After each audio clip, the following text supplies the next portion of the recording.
It was a dusty old bookshop nestled in the forgotten corner of an ancient town, a place where time no longer ticked by, only lingered.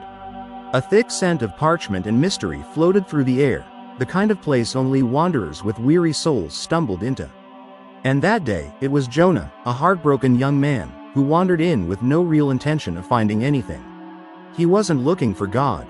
He was barely holding on to belief. His faith had eroded like the shoreline under the tide of life's sorrows, losing his mother to cancer, his best friend to betrayal, and himself somewhere in between. The shopkeeper, an old man with one eye clouded like a stormy sky, simply pointed without speaking to the back shelf. Jonah picked it up. It was worn. He opened the first page. Entry 1. Before time began, I dreamed of light. And from my longing, stars were born. But more than stars, I desired hearts that could love back. He blinked. The handwriting was exquisite, gentle yet infinite, as though each letter contained galaxies. There was no doubt. This was not a normal book. He flipped to the second entry. Today I watched a little girl help a butterfly escape a spider's web. She reminded me of why I created tenderness. A shiver ran through him.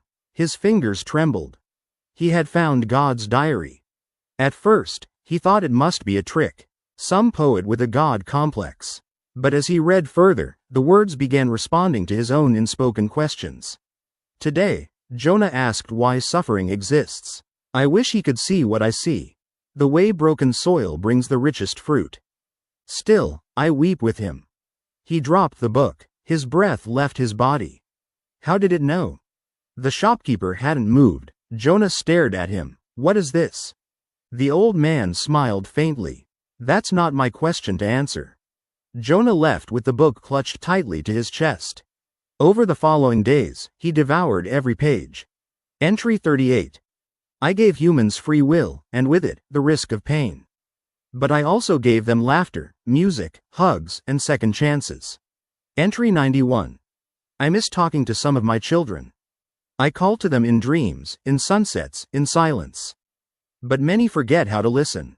Each entry peeled away the God Jonah thought he knew, a distant judge with a cosmic gavel, and revealed a father, a friend, a heart aching for connection. But then, on entry 144, the pages change. I lost this diary once. Someone dropped it on Earth. I wonder who will find it next. Perhaps, someone who no longer believes I care. Jonah froze. He was the one. As he turned to the last pages, he noticed something strange. The final entry was blank.